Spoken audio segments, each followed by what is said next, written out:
السلام عليكم ورحمة الله وبركاته. أخباركم إيه؟ وحشتوني يا بنات، عاملين إيه؟ اللهم صل وسلم على سيدنا محمد وعلى آله وصحبه أجمعين. النهاردة بقى لسه في أكلات العيد المتنوعة.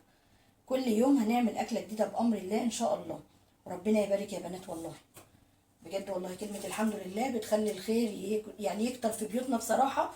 والله العظيم بجد احمدوا ربنا كتير قوي، ربنا بيزيدكم. الحمد لله على كل حال، الحمد لله يا رب.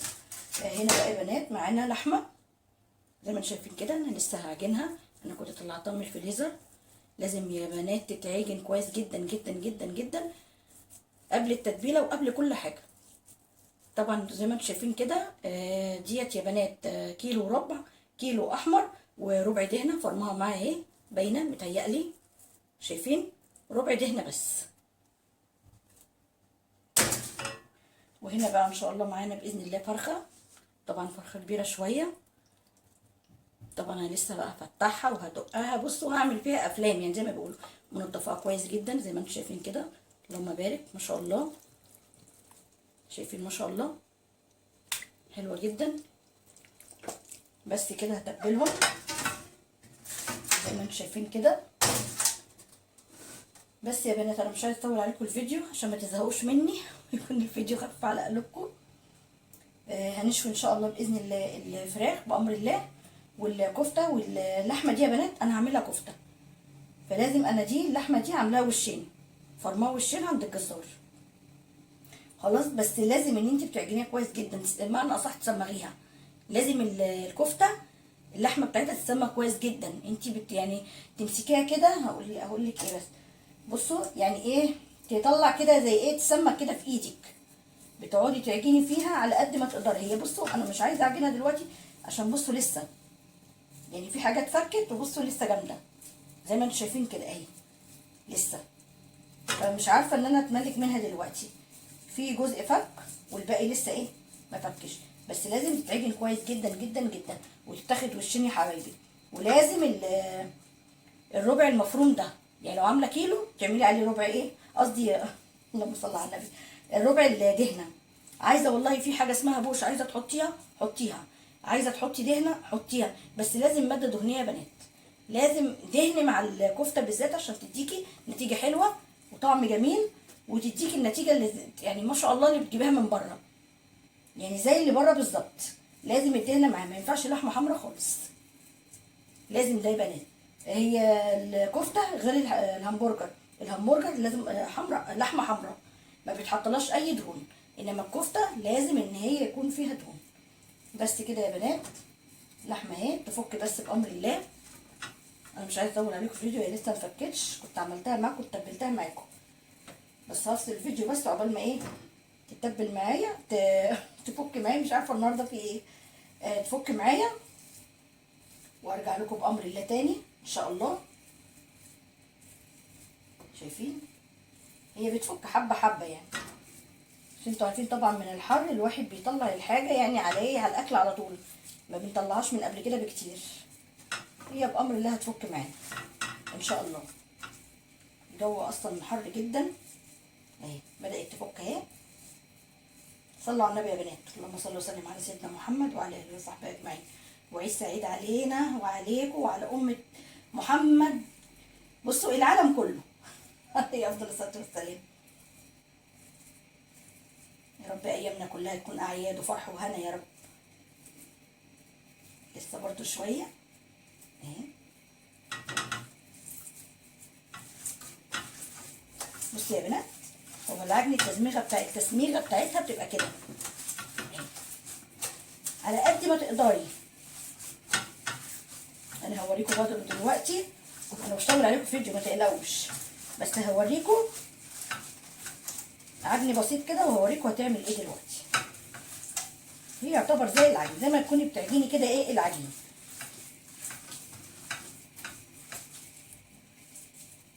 بصي يا دوبك ما كملناش دقيقه. بصوا شايفين عملت ازاي وما كملناش حاجه. بصوا شايفين بيطلع منها يا بنات. بصوا شايفين الخيوط دي، هي دي التسميغه اللي انا بقول لكم عليها اهي. بصوا التسميغه هي دي اسمها تسميغه بتاعت الكفته. طبعا يعني مش قادره اقول لك تقعدي تعملي فيها كده كتير قوي تدعكي كده فيها، بصي زي العجين زي ما بقول لك كده.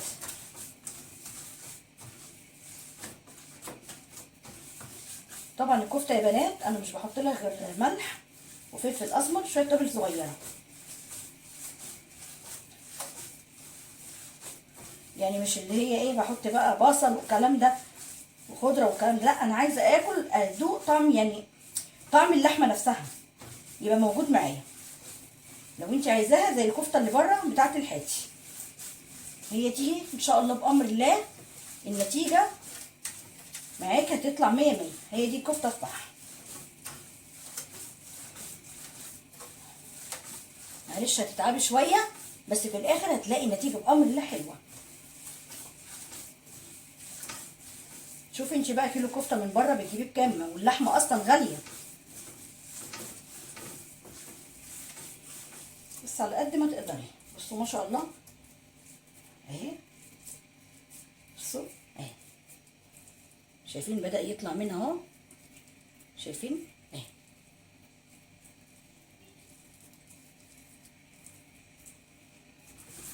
بس يا بنات انا بقى هفصل الفيديو عشان ما اطولش عليكم، هي دي لسه ناشفه لسه مفكتش. نحطها من تحت كده عشان تفك ونحط دي عليها. السخنه دي بامر الله هتخليها تفك معانا. وعيد سعيد عليكم يا حبايبي وعلى كل حبايبكم، عيد مبارك يا رب علينا كلنا بامر الله.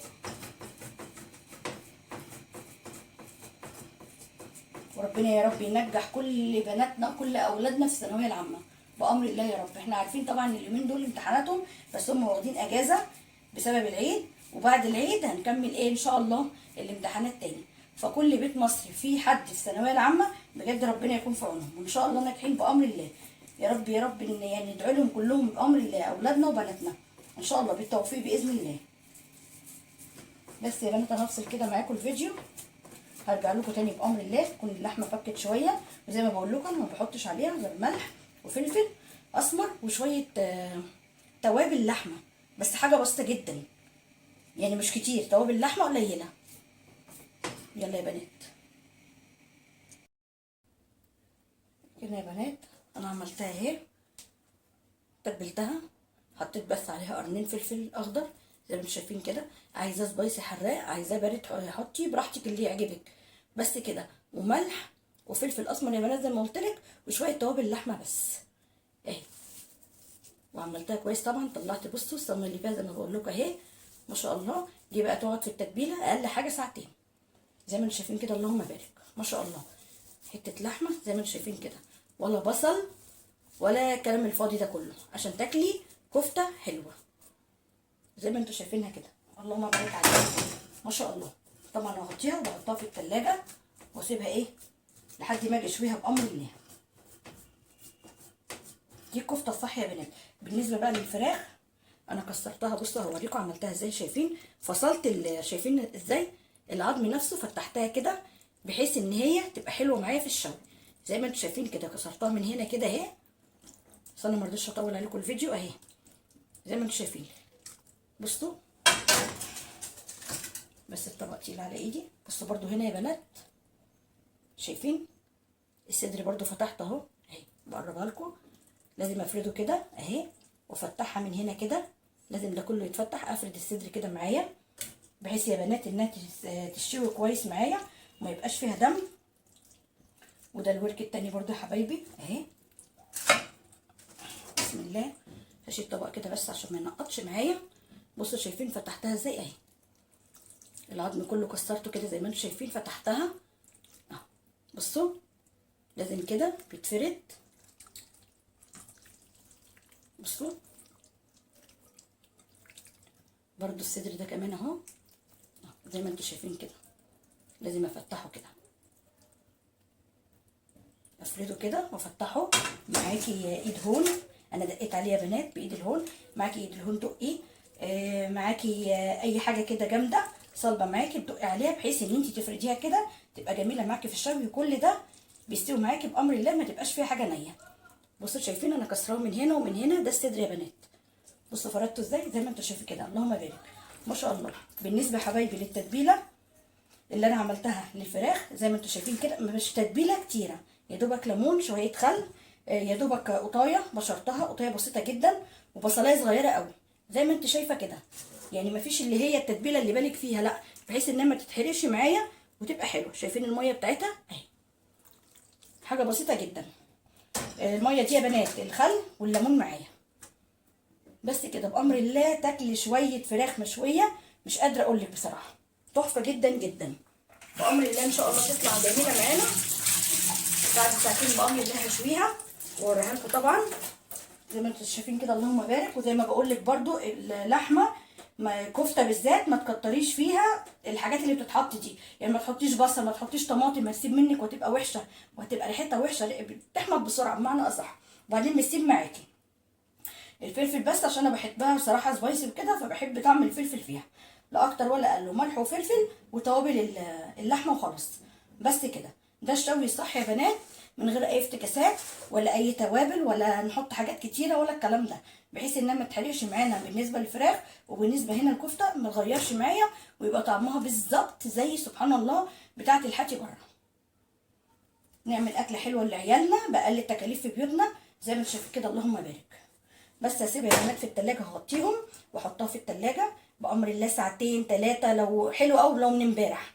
بس انا بصراحه النهارده عملتها النهارده، يعني مش عاملاها من امبارح، عاملاها النهارده زي ما انتم شايفين كده، اللهم بارك. وبرده الساعتين او ال3 ساعات هتبقى حلوه جدا جدا جدا بس كده. بس الافضل زي ما انا بقول لكم من امبارح نعمل نفس الطريقه دي ودي، نفس اللي انا قلت لكم عليه ده كده بالتكات والحاجات دي، والله توصلوا بامر الله لحاجه بصوا عظمه عظمه عظمه عظمه ان شاء الله. بالهنا والشفا عليكم يا بنات وعلينا وعلى اي حد يا رب شافنا كده، وعيد سعيد عليكم. هنا يا بنات كده خلصت الحمد لله الكفته، حطيتها في الصينيه بحته سمنه بس صغيره في حرف الصينيه كده من تحت، في القعر من تحت، ودخلتها الفرن. والفراخ يا بنات حطيتها على الشبكه اللي هي في البوتاجاز، وحطيتها وتحتها حطيت عليها تحتها صينيه بحيث اللي ينزل منها، وحطيت فيها ميه برده بحيث ينزل منها ما يعملش ايه دخان كتير قوي ويبهدل الدنيا يعني. بس كده ما شاء الله زي ما انتم شايفين كده اهي، ما شاء الله جميله جدا، بصوا مستويه حلوه جدا اهي، بصوا ما شاء الله تحفه جدا. اوريكم كمان اهي بصوا شايفين مستويه جدا اهي ما شاء الله، شايفين ما شاء الله عليه.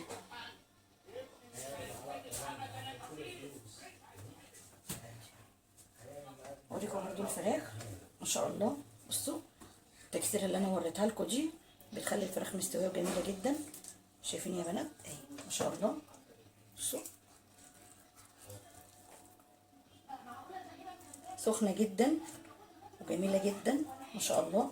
وادي الصدر برضو يا بنات اهو، بسم الله ما شاء الله. شايفين السوا، شايفين ما شاء الله، بصوا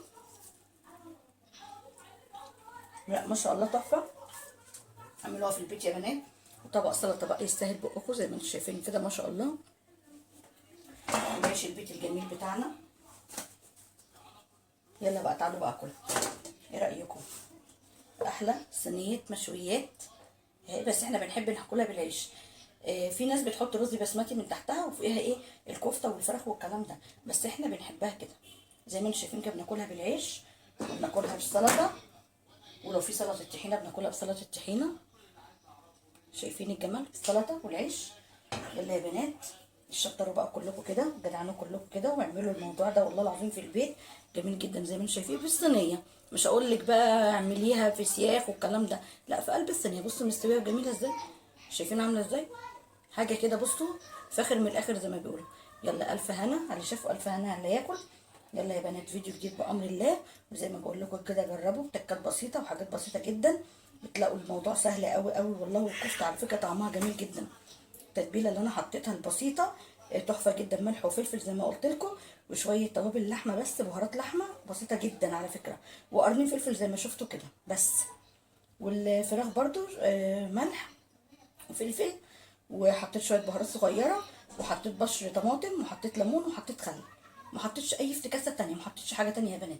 بسم الله ما شاء الله زي ما انتم شايفين كده. وعلى البوتاجاز وعلى السيخ بتاع البوتاجاز بحطها وبضغط عليها بحيث ان هي تعمل العلامه اللي انتم شايفينها دي. بضغط عليها كده لتحت كده بحاجه بحيث انها تعمل لي العلامه دي. يلا يا بنات، فيديو جديد بامر الله، مع السلامه.